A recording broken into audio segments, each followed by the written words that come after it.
Hey everyone, so today I wanted to talk to you about different ways you can start being more economically friendly, going green, clean eating, just respecting your body and the environment. I just wanted to tell you a little bit about my journey and what I continue to do every day because it's always a journey for me. I'm not somebody who is very motivated, who can stay on a path very easily and just go gung-ho all the way. So I just wanted to give you guys a little bit of advice, and hopefully you can find this video helpful in what you're trying to do in your own life. So I remember back in high school, I grew up eating just like the typical, I think, teenager, eating junk food. Our household was like junk food haven.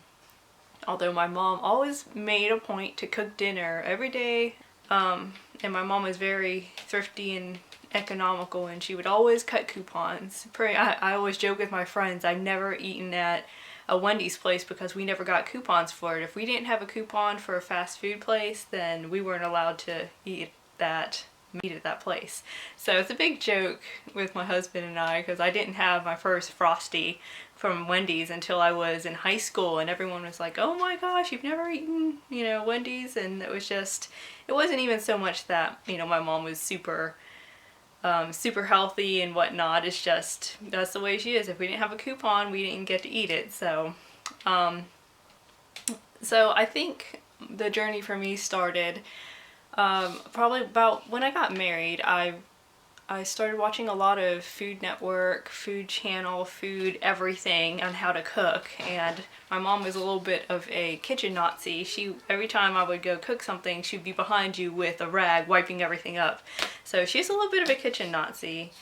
So I didn't know how to cook until I got married. When we got married, I started thinking about ways to be healthier, because I'd grown up eating potato chips and ice cream for breakfast, and just my parents would let me eat whatever I wanted as long as I was relatively healthy. They didn't really care what I ate. I got older and I realized, my metabolism started slowing down. I realized I really need to watch what I eat, and that led me to thinking about food labels. I started researching, what's in your food, all the prepackaged middle aisle grocery store food, and so little changes started happening. I would notice, the ingredients that you couldn't pronounce, and got the mentality of, if I'm gonna put something in my body, if I want to eat it, I want it to be really delicious, and I don't want fake ingredients. I want real ingredients that it's gonna be, the best thing you just put in your mouth. So I figured, well, the number one way to do that is to make it yourself. My best friend, who's from the Czech Republic, her mom made homemade yogurt, and I thought that was like the weirdest thing at first. I was like, because I knew yogurt had bacteria and you're making your own stuff with milk, and I just thought, I was like, my mentality was, oh, you're gonna get salmonella or something making your own yogurt. Oh, that just was too off the deep end for me. But I researched it and I said, well, I'm going to give it a shot. And I tried it and it was really easy, and actually it's delicious. So I kind of got over that food fear, and now I make my own yogurt all the time. Recycling was a big thing that we started doing, and the hard thing about being more economical and going green was the fact that my husband, he didn't grow up really eating anything green at all or homemade meals, so I thought it might be hard to get him on board, but it was actually really easy. We started doing small things, and now instead of choosing like beef at the store, he'll choose turkey or chicken, or we make our own taco mix, which he enjoys way more because he can put the more ingredients that he likes, like extra cumin and more chili powder, so he can customize it to what he likes. So it wasn't too hard getting him on board with going green, but it was very small little steps that we were kind of taking little by little.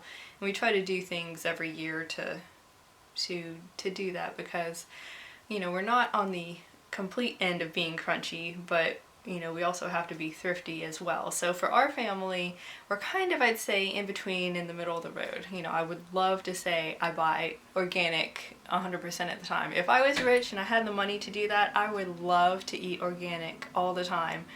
but that's like a rare commodity. Now I find myself eating more vegetables because it's just so expensive eating meat, and especially organic meat.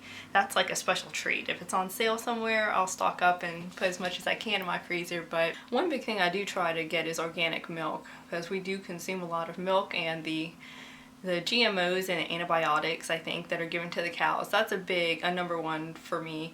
I can't always afford organic milk, but I try to as much as I can. You know, if I'll get 2 gallons and make a gallon of yogurt, or, you know, and save a gallon for cereal or whatever. So that's a big thing, is trying to be thrifty and healthy at the same time. We do a lot of coupons as much as I can, and do a lot of the online apps and coupons. We started a garden a couple years ago, and that was something that really helped us grow our own food, because you can get your own seeds and grow your own vegetables, and you know what's in there, you know what's in the soil. That's something that's really helpful and economical, and I think you can even do container gardens. We don't have a lot of space, so we have a raised bed in the backyard and a couple containers out front. So that's something that's I think easy to do, and it's fun if you have kids.